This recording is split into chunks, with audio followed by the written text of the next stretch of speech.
Hello students, I am VLN Swarupini, lecturer in biochemistry from Sri Venkateswara College of Arts and Sciences, which is affiliated to Adhikavi Nannaya University, Rajahmundry. Now I would like to discuss about 6th semester biochemistry paper, that is basic microbiology.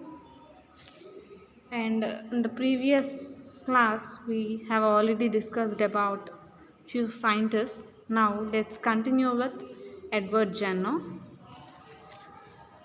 This Edward Jenner is a English physician. That means he belongs to British country.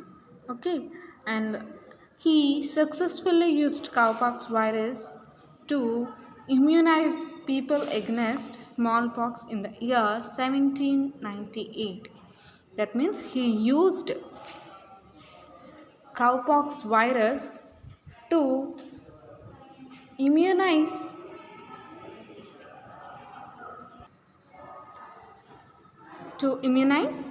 against smallpox. So here you should observe this cowpox virus is different and smallpox is a different. That means smallpox is the disease which occurs in humans, whereas this cowpox virus is a kind of smallpox which will infect animals like cattle, like cow and buffaloes, that sort of disease. So here the virus, smallpox virus, which is similar, but one kind is infecting humans and one kind is infecting cattle.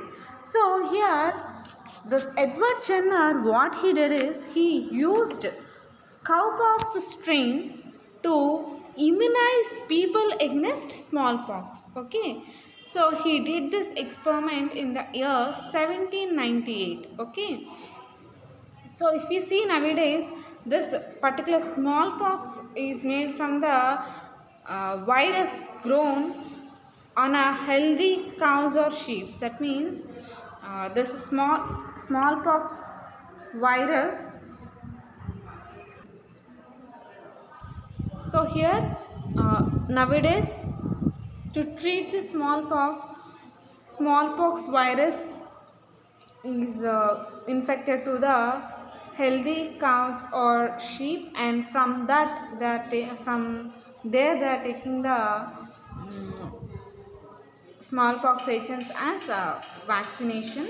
Okay, and here if you see regarding this smallpox work of Edward Jenner, he never explained about the causative agent, but he just explained whatever the cowpox virus which is acting as immunization in smallpox. This is only for immunizing smallpox against smallpox virus in humans, and here we never discussed about the causative agent or any other thing. Okay, so here only he explained how to immunize a person against smallpox using cowpox virus. Okay, so and the next scientist is Paul Ehrlich, and he is a German scientist, and he discovered time lag in the antigen injections before antibody was formed. That means any organism, if you see generally, if any organism is in its growth period, what it undergoes different stages in its growth. Okay, lag phase, log phase, and stationary phase and decline phase. So in the same manner here, if you are injecting any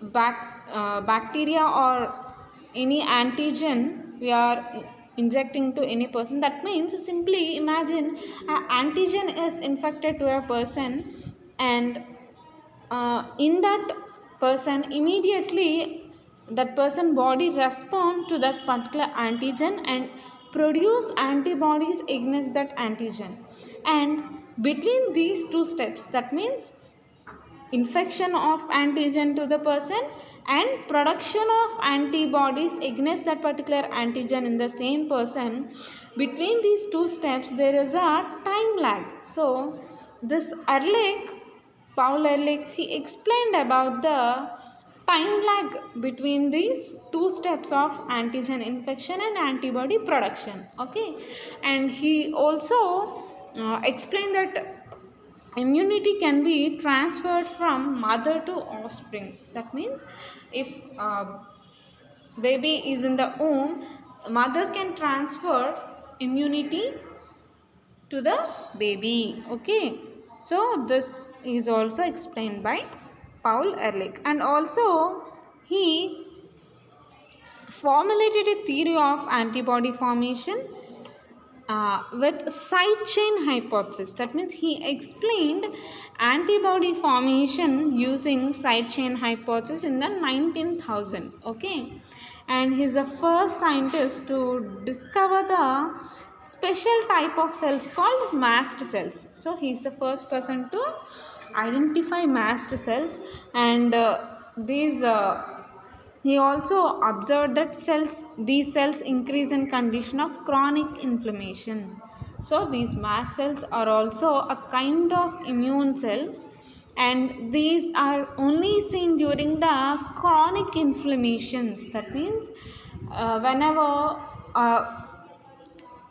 chronic wound damage is present in any person, in that condition these mast cells will be produced in that patient. Okay, and he also explained the concept of oral autotoxicus. Okay, so he also explained about oral autotoxicus, and he discovered a chemical compound uh, to treat or to destroy the syphilis. Okay, okay, here that particular compound is arsphenamine. Okay, arsphenamine. Okay, this arsphenamine, this is effective. This effectively works against syphilis without causing any side effects or damage to the patient. Okay, this is the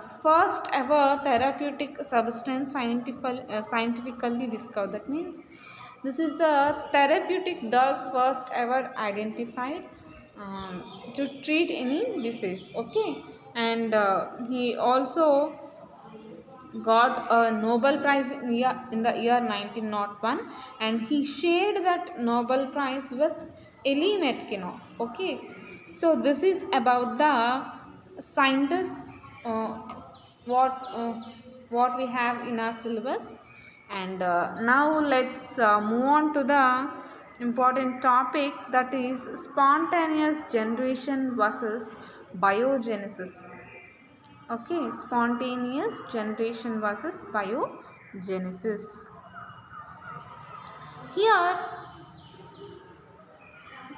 to know about spontaneous generation, first let's see what is biogenesis. Biogenesis is nothing but it means from life. Bio means life, genesis means production. This is production or development from life, whereas spontaneous generation means generations which were spontaneously produced. Okay, so to get more clarity, let's get into the topic. Okay, so here the spontaneous generation or biogenesis, these are the two kinds of concepts which different scientists proposed uh, to explain the theory of any organism development or any organism origin. Okay, this is mostly regarding the origin of any microorganism. Okay, so this explains, if we study or if we know about the spontaneous generations or biogenesis, we can understand how microorganisms were evolved and how they were developed and how the evolution or development of these microorganisms were understood by mankind in different time periods. Okay, so let's see this spontaneous generation. Of course, if we see about this spontaneous generation now, or the theories explaining spontaneous generation, this will be a little funny for us. Okay, but this spontaneous generation is stated or explained in early time, where when there is no particular information or there is no proper development of science. Okay, so around 13th to 16th century, the period, at that time there is no development or there is no proper proofs or evidences regarding this science. Okay, so at that time uh, they started understanding science which is present around the nature, and they, by observing nature, they started learning science. Okay, by observing nature they started learning science by and by understanding nature also they started proposing different hypotheses or different kinds of theories. So if, for example, if we see any object or any situation, we'll see that particular object or situation from our perspective. So in the same manner, different scientists, what they did, they observed the nature and they explained their perspective, and just they used to give a theory, and remaining they used to approve it or they used to oppose it. Okay, so in this manner, by seeing and understanding nature, we mankind developed in the field of science. Okay, so here this spontaneous generation can also be called as abiogenesis, that means which is an opposite thing of biogenesis. In the same manner, we can also call this as doctrine of spontaneous generation. Okay, so here what is spontaneous generation means, um, any living thing can can be generated from non-living thing. So this is the spontaneous generation concept. Okay, here doctrine of spontaneous generation or abiogenesis or simply spontaneous generation, which means any living thing, okay, or any living organism can be spontaneously generated from a non-living thing. Okay, which doesn't sound uh, correct, but lack of scientific knowledge, at that time they used to think in this way, and they used to believe this biogenesis. Okay, to prove this abiogenesis, scientist named Van Helmont, what he did is have taken few materials like wheat grains, cheese cloth, and linen cloth. And what he did is he have taken all this material and he buried in a soil, and he left it without disturbing those materials for a long period, and he explained that this is the method for the manufacturing of mice. Okay, this is the method for manufacturing of mice. Okay, manufacturing of mice. Okay, so this is how they used to believe in abiogenesis, and they try to prove abiogenesis concept. Okay, and in the later part this controversy over spontaneous generation and abiogenesis, it went ahead. Okay, so in the same manner, different scientists, what they did is they started proving whatever they believe. That means if a scientist is believing in spontaneous generation, he tried to prove it, and at the same time the scientists or the researchers who are believing biogenesis, they started researching and doing experiments to prove that concept. Okay, so till 16th century this biogenesis concept was believed by few people, and it was greatly opposed by few people. Okay, so now let's see how this controversy regarding this biogenesis and the spontaneous generations have taken ahead. Okay, and in this controversy, as I said, few scientists they started doing experiments to prove whatever the concept they are believing. So, firstly, let's see about this Francisco Redi. He's a Italian physician. Okay, so what he did is he had taken a step to prove spontaneous generation is not a correct concept, and biogenesis is the basic concept from which only from living things only living from only living things any living thing will be emerging. Okay, so this Francisco Redi have taken a rotten meat. Okay, he have taken a rotten meat and he placed that rotten meat in a flask which is closed tightly. If you see this diagram and get a better idea. So the first flask in which have taken, okay, in the first flask he have taken rotten meat and he closed that particular flask tightly without and it doesn't allow any flies or maggots which enters that flask to feed on that rotten meat.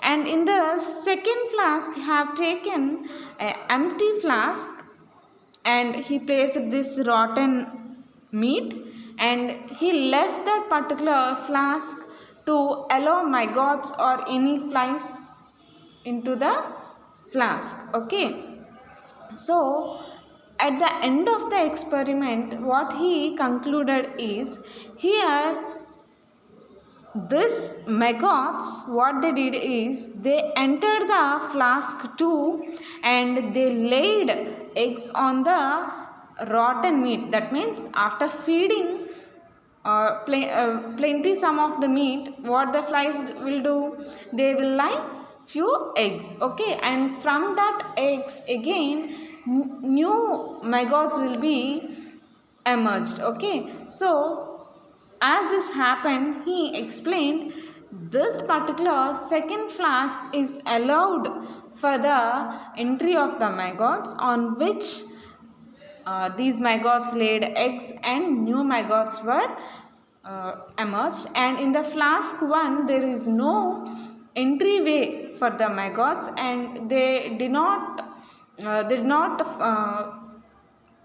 formed any new maggots. Okay, so he concluded at the end of the experiment that these maggots were born from the eggs laid by the parent maggots. Okay, and here in the first flask there is no entryway for the maggots. That's why we cannot find any new or any maggot in the first flask, and in the second flask these maggots freely entered and they laid eggs and new maggots were developed. Okay, And though this his experiment, Francisco Redi, he explained in such a way that spontaneous generation is not a correct uh, theory, but few people who believed in spontaneous generation and in abiogenesis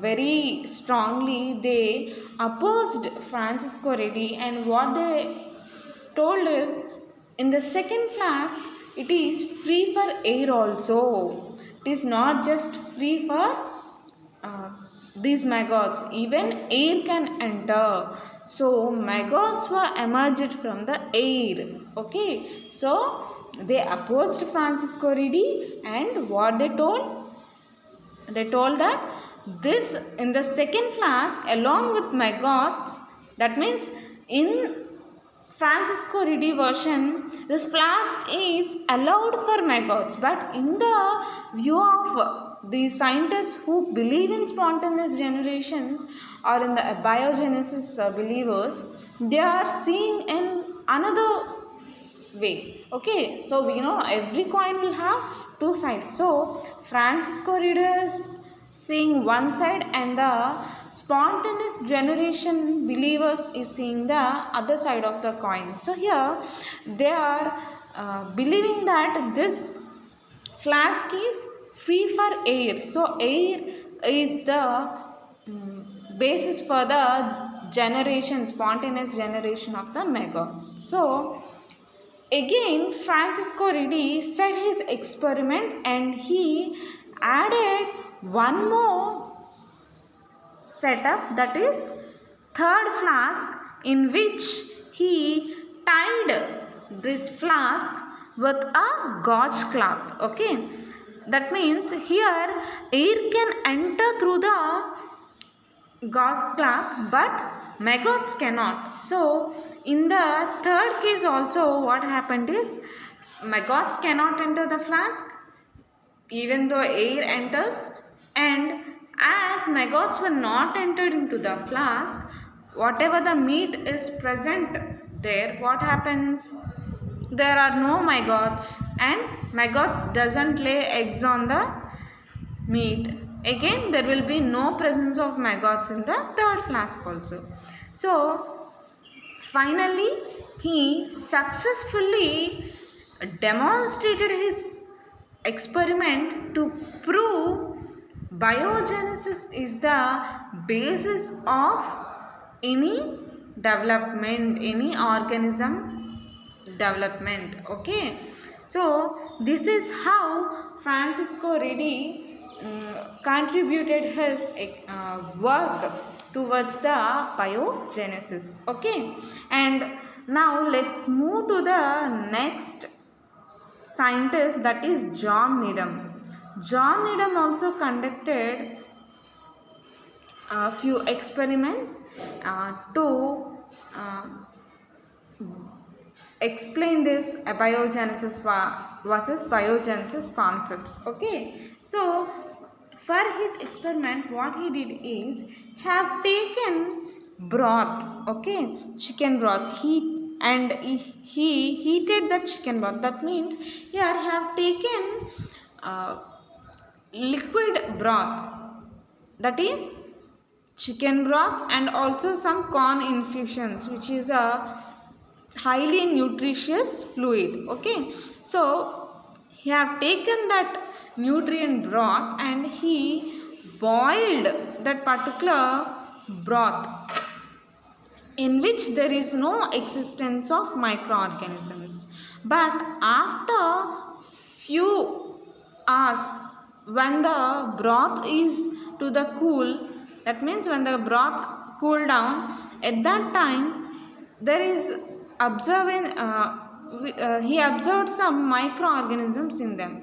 So what he told is, he explained these organisms were spontaneously developed from the nutrient fluids. So here, even though Francisco Redi explained in such a clear manner also, people who believed in abiogenesis, they are trying to their level to explain that abiogenesis is the major concept. Okay, so here John Needham, what he did, he have taken the broth, okay, nutrient broth, which he heated, and after cooling this, John Needham, he tried to prove abiogenesis by taking a chicken broth, and he boiled that broth, and here during the boiling condition or in the heat condition, there will be no presence of microorganisms in the broth, but after cooling, that particular broth will contain microorganisms. So he stated that these microorganisms emerged spontaneously from the nutrient broth, and here he tried to prove a biogenesis concept, but this experiment was explained by Lazzaro Spallanzani in the year 1765. Okay, in the year 1765, Lazzaro Spallanzani, what he did is, he explains John Needham's experiment. Okay, so what is the reason for the presence of microorganisms in the cool broth? So this was explained by Lazzaro Spallanzani. Okay, what he told is, uh, these microorganisms, during the prolonged heating, they will be killed in the heat condition, but when this whatever the broth is cooled down, again microorganisms which are present in the air, they have entered the cooled broth. Okay, this is the reason for the presence of microorganisms in the cooled broth of the John Needham experiment. Okay, so finally, after explanation of Lazzaro, what they have concluded, abiogenesis is again a wrong theory. Okay, so next our scientist, a famous scientist, Louis Pasteur. So here we can tell this experiment of Louis Pasteur ended the controversy of biogenesis and biogenesis. Okay, so what he did is, have taken round bottom flask, and later what he did is, he molded the mouth of that particular bottom round bottom flask into swan neck. Okay, so this swan neck will not allow any microorganisms. Okay, even though if microorganisms enter that swan neck, they will be trapped in that particular swan neck. Okay, that's why his experiment is named as swan neck flask experiment. Okay, swan neck flask experiment, and in the year 1861 he conducted this experiment. So firstly, have taken a round bottom flask, and he molded that particular flask mouth into a swan neck, and he taken nutrient broth and boiled that particular broth. He steriled that particular broth, and he allowed that particular broth in the flask for long period of time, and there is no presence of any microorganism in that particular broth. So thus he concluded there is no spontaneous generation or a biogenesis, and here there is no presence of any microorganisms, and this particular round bottom flask or swan neck flask is free for air, and it trapped only dust particles and microorganisms. So here, even though it is allowing air, there is no presence of any microorganisms, which means only these microbes are generated from the living organisms or living microbes.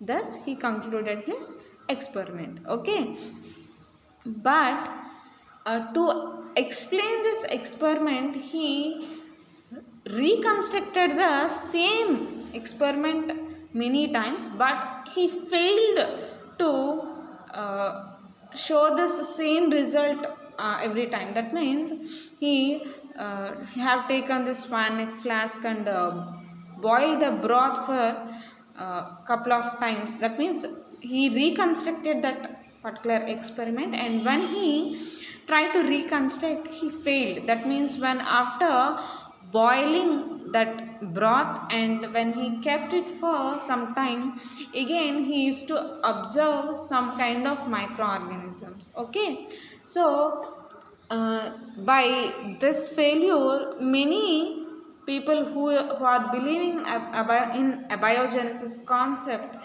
they told that this is a wrong concept. But again, what happened is, another scientist named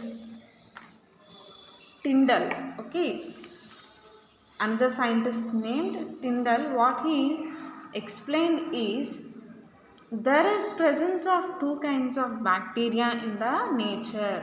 So John Tyndall, in the year 1877, he explained there are two forms of bacteria in nature. Okay, there is presence of two bacteria in the nature, heat liable and heat resistant.